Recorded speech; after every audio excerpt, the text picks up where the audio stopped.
الصلاۃ والسلام علیکہ یا سیدی یا رسول اللہ، الصلاۃ والسلام علیکہ یا سیدی یا حبیب اللہ۔ بے شمار درود و سلام آقا حضور صلی اللہ علیہ وآلہ وسلم کے حضور پیش کرتے ہیں۔ آقا حضور صلی اللہ علیہ وآلہ وسلم کا سفر حج، وہ کتنے خوش نصیب تھے جنہوں نے آقا حضور صلی اللہ علیہ وآلہ وسلم کے ساتھ حج ادا فرمایا۔ لیکن ہم اس سفر کا ذکر کر کے اپنے ایمان کی عظمت کو بڑھا سکتے ہیں۔ حج 9 ہجری میں فرض ہوا اور 10 ہجری میں آقا حضور صلی اللہ علیہ وآلہ وسلم حج کے لیے تشریف لے کر گئے۔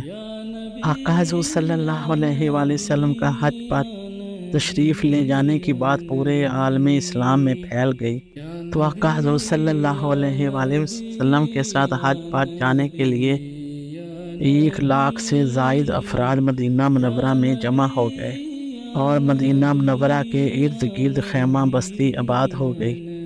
25 ذی القعدہ کو آقا حضور صلی اللہ علیہ وآلہ وسلم نماز ظہر مسجد نبوی میں ادا کرنے کے بعد آقا حضور صلی اللہ علیہ وآلہ وسلم کا حج کا سفر شروع ہوا۔ مدینہ منورہ سے چند میل کے فاصلے پر ذوالحلیفہ کے مقام پر قیام فرمایا۔ 25 ذی القعدہ عصر، مغرب اور عشاء کی نماز ذوالحلیفہ کے مقام پر ادا کی۔ آپ صلی اللہ علیہ وآلہ وسلم نے رات وہاں گزاری تاکہ دیگر علاقوں سے جو لوگ آ رہے ہیں وہ بھی جمع ہو جائیں، اور 26 ذی القعدہ کو صبح فجر کی نماز ادا کرنے کے بعد غسل فرمایا، احرام باندھا۔ بعد میں 2 رکعت نفل واجب طواف حج کی نیت کی۔ آقا حضور صلی اللہ علیہ وآلہ وسلم نے حج قران کی نیت فرمائی، اور آپ صلی اللہ علیہ وآلہ وسلم نے صحابہ کرام کو بتایا کہ تم اگر چاہو تو تمتع کی نیت کر لو، چاہو تو قران کی نیت کر لو۔ آقا حضور صلی اللہ علیہ وآلہ وسلم پھر اپنی سواری پر سوار ہوئے، اور آپ صلی اللہ علیہ وآلہ وسلم نے تلبیہ بلند آواز سے پڑھا۔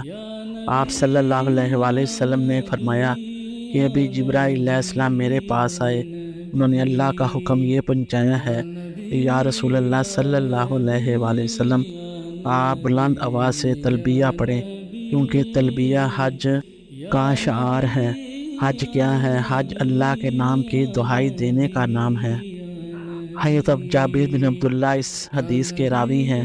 آقا حضور صلی اللہ علیہ وآلہ وسلم نے تلبیہ مبارک پڑھا، اپنا دست مبارک بلند کیا۔ جابر بن عبداللہ کہتے ہیں کہ میں جدھر دیکھتا تھا آقا حضور صلی اللہ علیہ وآلہ وسلم کا ہر صحابی، ہر غلام یہ تلبیہ پڑھنے کی آواز اس کی ہواؤں میں گونج رہی تھی۔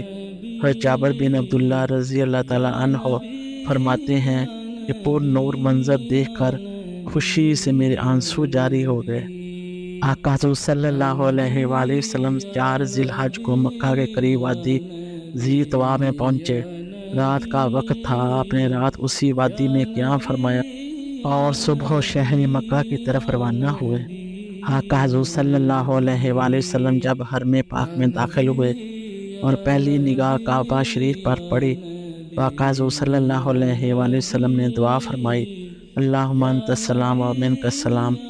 یہ پوری دعا پڑھی، اے اللہ تو ہی سلامتی والا ہے، ہمیں سلامتی کے ساتھ زندہ رکھنا۔ یہ اتنی جامع دعا ہے کہ یہ دعا ظاہر و باطن کی سلامتی، 2 جہاں کی سلامتی۔ آقا حضور صلی اللہ علیہ وآلہ وسلم نے کعبہ شریف کے لیے دعا کی ہے، الہی اس گھر کی عزتوں میں اضافہ فرما۔ آقا حضور صلی اللہ علیہ وآلہ وسلم حجر اسود کے قریب تشریف لائے۔ آپ صلی اللہ علیہ وآلہ وسلم نے طواف پیدل کیا، پہلے 3 چکروں میں رمل کیا۔ آپ صلی اللہ علیہ وآلہ وسلم نے حجر اسود کو بوسہ دیا۔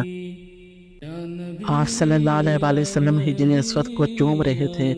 آپ صلی اللہ علیہ وسلم پر گریہ طاری ہو گئی، رکت میں کچھ دیر آنسو بہاتے رہے۔ پیچھے صحابہ کرام رضی اللہ تعالیٰ عنہ بھی کھڑے رو رہے تھے۔ آقا حضور صلی اللہ علیہ وآلہ وسلم نے فرمایا، یہ وہ جگہ ہے جہاں آنسو بہانے چاہیے۔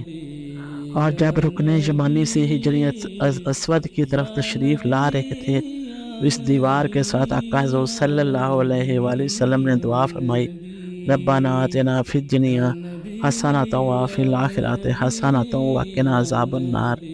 طواف سے فارغ ہو کر مقام ابراہیم میں نفل ادا کیے۔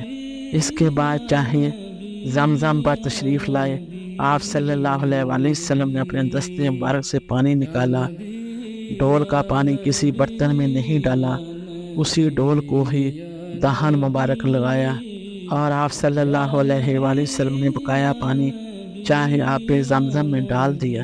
صحابہ کرام رضی اللہ تعالیٰ عنہ عرض کرتے ہیں کہ یا رسول اللہ صلی اللہ علیہ وآلہ وسلم، ہم تو منتظر تھے کہ آپ یہ پانی ہمیں عطا فرمائیں گے۔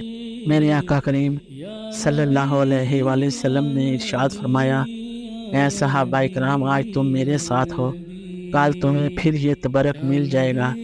لیکن جب میں چاہے زمزم پر آیا تو میری نگاہ قیامت تک آنے والی امت تک چلی گئی۔ کہیں کسی امتی کے دل میں یہ خیال نہ آئے کہ میں آقا حضور صلی اللہ علیہ وآلہ وسلم کا تبرک نہیں لے سکا، اسی لیے میں نے ڈول کے پانی کو واپس چاہے زمزم میں ڈال دیا، تاکہ قیامت تک زمزم کو میرے لعاب سے بھی نسبت حاصل ہو۔